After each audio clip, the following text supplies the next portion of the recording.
Hi folks, welcome back to 8.4 part 3. And so in this video, we're going to take a look at our third and final shape, the limacon. Okay, it's not a limacon, it's a limacon. So if you see an equation of this type, all right, and so let's focus in on some key details here. We've got our A value, we've got our B value, and N is just 1 here, right? So we could actually secretly write in N is 1, but we have two constants, A plus or minus B cosine theta. And it turns out that if we were to go on to Desmos and take a look at these, we would find sort of 5 categories of shapes, okay? We're going to start all the way at the bottom with a circle. We get a limacon with an inner loop, something we call a cardioid because it looks like a heart, a dimpled limacon, and a convex limacon. Okay, now it turns out that you can tell just from your equation which one of these 5 shapes you're going to get just by looking at our A plus B. All right, or not our A plus B, but our A and our B. So let's see. In this equation, let's start at the top. A is 1 and A is 2 and B is 1. All right, so I'm going to grab these and I'm going to move it over here. And it turns out that when A divided by B is bigger than or equal to 2, we will end up with a convex limacon. Okay. All right, what's our A and B value for the dimpled one? Well, A equals 1.3 and B equals 1. It turns out that if our A over B ratio is sandwiched between 1 and 2, we're going to end up with a little dimple. Okay. Now, what about in this third one, the one I call the cardioid? Well, in this one, our A is 1, but so is our B. All right, so A equals 1, B equals 1. It turns out that when A over B is precisely 1, exactly 1, then we end up with that perfect cardioid, that perfect heart-shaped graph, okay? All right, moving along. The limacon with the inner loop. When do we get this inner loop? Well, let's take a look at our A and B values. A is 0.5, B is 1.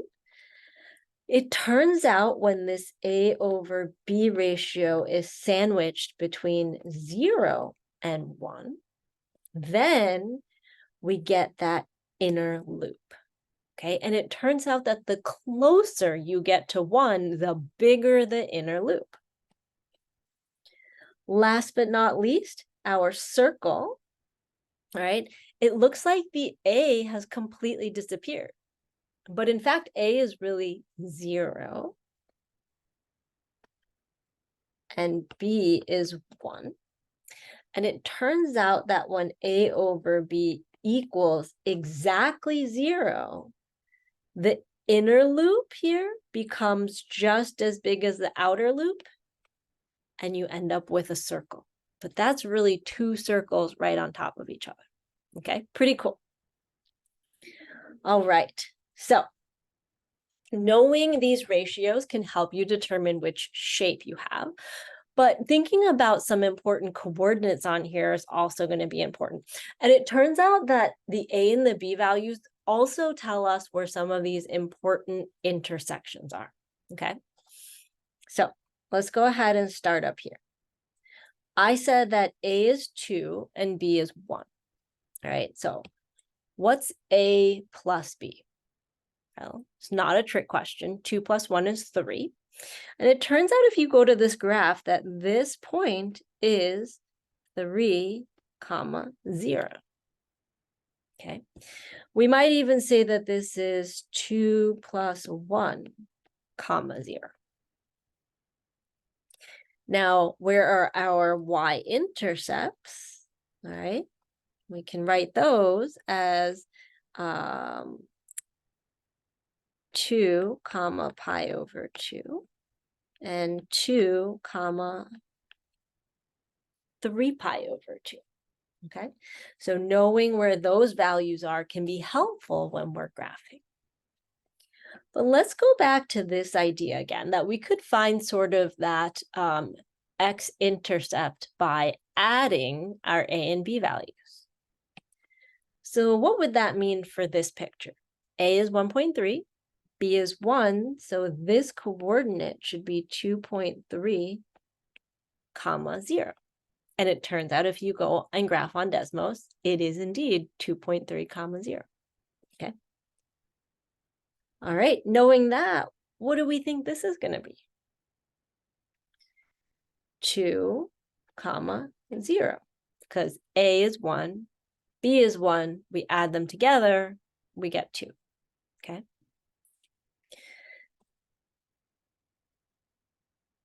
All right. What do we think this is going to be? And if you guessed 1.5 comma 0, you are correct. Okay. And what do we think about this last one? 1 plus 0, this should be 1 comma 0. Okay. All right. So here we've got all of these different types. So let's go ahead and think about that when we're predicting in our examples. Which one of these are we going to have and why? And what might those x and y intercepts be? Okay. All right. Let's take a look at example number 4. So we've got 4 minus 2 cosine theta. I like to write out what my a is. A is 4. B is negative 2. Okay. So my ratio, A over B, is 4 over negative 2, which gives us a negative 2. Now, one thing you might notice from here is that all of my numbers stop at 0. So maybe we need to be a little bit more precise and say the absolute value of these will tell us what shape we have. Okay, so let's go back and put those in before we get absolute value, absolute value, absolute value, absolute value, and absolute value. Okay, now I got 2. That means I'm going to get a convex limacon. And I can find the x-intercept by taking a plus b and graphing that. Okay. So type of limacon, it is a convex limacon. The x-intercept is going to be 6. Turns out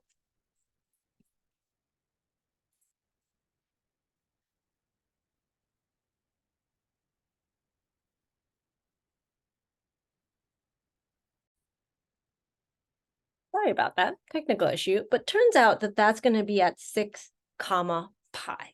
Okay, now why is it going to be at pi and not 0 like all the ones that we saw before? This negative sign means that the bigger side of that limacon is going to be on the left side of the x-axis. All right, so let's start to plot some points here. Okay, that 6 comma pi is going to be 1, 2, 3, 4, 5 off the grid. Good job, Judy. But let's see if we can continue to do some more prediction. All right, so y-intercepts. Well, y-intercepts means that everywhere I see an x, I'm just going to plug in 0. Okay, or in this case, we're thinking that we want to go ahead and plug in 0 for our R value. Now, our R value, is that really the same as our X? And it's not, right? So when we're talking about y-intercepts, we're really saying like, where does this cross the x-axis or the y-axis. And so let's actually go back to our grid above, and let's see if we can find more patterns about where those y-intercepts here are in the pictures, okay? Now, it turns out that this one, if you graph this, will be 1.3 comma pi over 2 and 1.3 comma 3 pi over 2. And if we kept going, this and this would be 1 comma pi over 2 and 1 comma 3 pi over 2. So if we think about the y-intercepts, what we're really thinking about is what happens at the angle pi over 2 and 3 pi over 2. Okay, so let's go back to our equation. If we plug in pi over 2 for cosine, we'll get 0. That gets rid of this whole thing, and we just get 4. So 4 comma pi over 2. And because it's a limmason, it's going to cross 2 times. Let's plug in 3 pi over 2. 3 pi over 2 gives me 0. This zeroes out, and we're left with 4 again. So 4 comma 3 pi over 2. Okay. And so if I start to graph these here, I'm going to end up with up at 4 and up at -4. And so I can imagine that I'm going to end up with something kind of like this, but a little bit flatter on this side. Almost like a strawberry that's sideways, or those of you who know what a persimmon looks like, it kind of looks like that, okay? Now, I see in my equation that I have cosine. That means my axis of symmetry is the x-axis. All right, so let's plot a few more points though, okay? It turns out, if I go back up here, it turns out that a plus b gives me this point right here. But you know what gives me this other point on this side? A minus b. This is really 1 comma pi.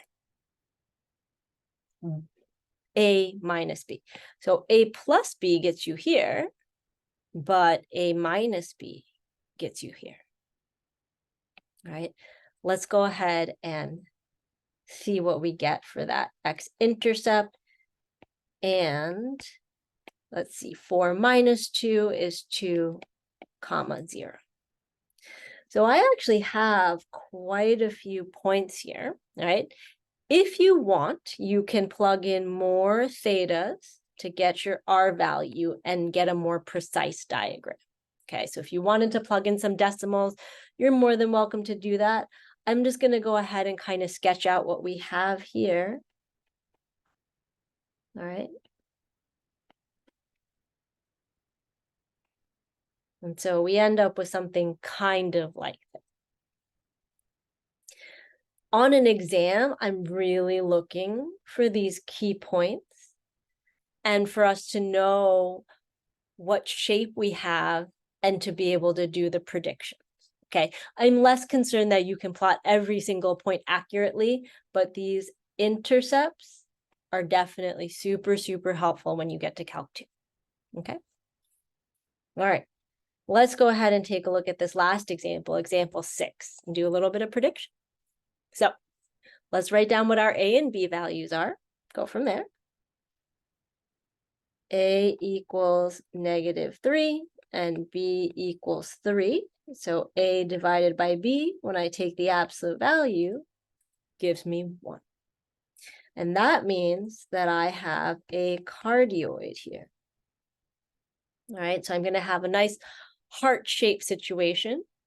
And this time, my axis of symmetry is actually the y-axis because I have sine. Okay. Now, let's talk about our, like a general shape. If I were to sketch one off to the side, right, what is it going to kind of look like? It turns out we're going to get sort of that heart-shaped thing, but facing down like this, okay? And so in order to find sort of this top point, I should really add my A and B together, okay? So that means one of my y-intercepts is going to be 6, comma, this point right here is in the pi over 2 direction, okay? 6, comma, pi over 2. Now, if I wanted to find the other x-intercept, I'm trying to think about what happens if I plug in pi over 2 or maybe 3 pi over 2, right? And so when I plug that in, I end up with a 0, comma, 3 pi over 2. If I'm sort of thinking just like in the up direction, in the down direction. It turns out that these coordinates aren't quite right. Okay, they aren't quite right. They get us to the right location, but they're not necessarily the correct name. So what we're going to do, I'm going to erase these, okay? And we're going to go ahead and actually think about our table here. We're going to think about what our table is going to give us. So my suggestion is that we always start with 0. And we plug things into our equation. So r equals -3 plus 3 sine theta. All right, we plug in 0. This goes to 0, and I get -3. So the point -3, 0 is actually on my graph. That's that point right there. Now, let me try plugging in pi over 2. So my original guess was pi over 2 is actually going to give me 6. But let's plug in pi over 2 into here. So sine of pi over 2 is going to be 1. 3 times 1 is 3. Oh, -3 plus 3 gives me 0. So r comma theta is actually a point here. All right, let's try pi, and then we're going to try 3 pi over 2. When I plug in pi, 3 times sine pi is -3. So we get, or 3 times sine of pi is 0. So we get -3, excuse me, and -3 comma pi is another point. So that means I go pi, but I go in the opposite direction, right? That gets me here. And this is 1, 2, 3. Now, so far, it just kind of looks like a line, right? Good thing we predicted and we knew it was going to be a cardioid, but let's plug in this last point and see what we get. So sine of 3 pi over 2 is -1. -1 times 3 is -3. -3 minus -3 is -6. So I get -6 comma 3 pi over 2. So that's going to say 3 pi over 2, but in the -6 direction. So that gets me up here. And so if I wanted to plot more points with decimals, I could, but effectively I would end up with something kind of like this. Okay, we end up with a cardioid, something that is facing down, right? But sometimes it's better to think about the y-intercepts as what happens when you plug in theta equals pi over 2 and 3 pi over 2, right? Because this is the y-axis, and these two angles are along the y-axis. So if we use that same kind of thinking, what might be some good angles to plug in to find our x-intercepts? 0 and pi, okay? So we plug in theta equals 0 and pi. Right? So just a connection between what it means to be an x-intercept and what it looks like on the polar graph versus what it means to be a y-intercept and what that looks like on a polar graph. Okay? All right. So again, when you're studying this section, really thinking about this prediction piece, All right. I care very much less that you get, you know, a perfect graph. Mine are obviously not perfect, but I care that we know how to predict these in the appropriate way. Okay. All right, folks, that's it for 8.4. See you later.